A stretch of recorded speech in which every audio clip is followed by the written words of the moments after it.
Lemon, sky padhuze lemon. Sky padhuze. Sky padhuze lemon yako. Yakabangere zvakadzima. Aiwa iri on.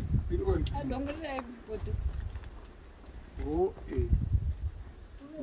But motoka usipenda nyaya light. Asida papa ine cup.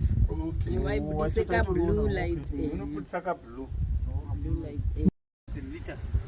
Almost you rems fast. 4,000 liters. Tadira ni papa. Tadira mvura yapinda. Tinozoisa madrums 2. Madrums aya ma210 aya. Endove nyoro. Tokanya tichipinza nepapa. Ine ndo yavanti inlet chamber. Okay. Ndo munopinda nendove yedu. Okay. Valve. Okay. Valve tinoita kuti tikange taivhura ndo patinoisa ndove yedu. Then tobva tavhara. Tikange tavhara zvinodigesta zviri mukati. Handiti tikange zvadigesta handiti munoti tikaisa maheu tikaisa anovira handi akanga avira panoproducwa chigasi handi ndizvo right takuya pana gasi riya kana rakanga rapinda muno tinobva rafemenda rosikosunisa chitende chinei chinozara chitende asi because vari kuchibikisa zvinoitika mai ndizvokuti tine maweight ari panapa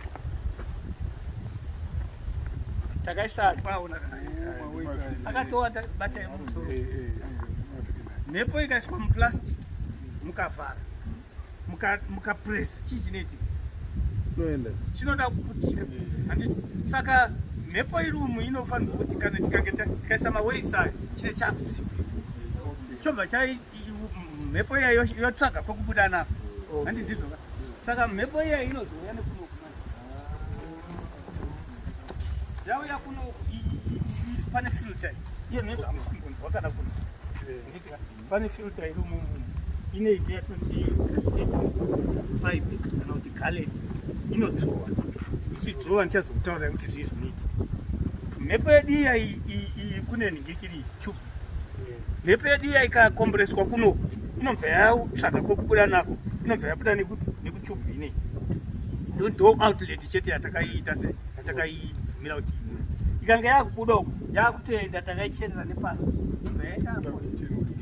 yakuenda kukicheni handii ndizvo right ifilter basa rayo nderekuti riuraye kuany odo hapamunhu amusimbosvinzwa iyi galeti ndeyekuti extra ningikiri inenge yadigested material inenge irumu nokuti tichiisa nekuhuka kunenge zvinobva zvaora kuno zvaora kudaro izvozvo digested material inobuda ndiyo ndove iyo ndove iyoyi ifetilizer ifetilizer zvokuti tikaisa 20 liter kunobudawo chi 20 liter because of space kana yabuda kuno kuma inoda kudhirutwa nemamwe 4 ma20 liter ifetilizer too strong very strong saka inenge ifetilizer zvokuti tinotobva tataidi takutoendesa kumunhu dai inotowo fertilizer iri ready kuti murimi anotokwanisa kuudza plot chibaginya chaunoona kutongoisa iyo fertilizer inotoshanda zvimwe zvekutoti tikangoti ndo organic fertilizer munoziva organic fertilizer ndiyo iyi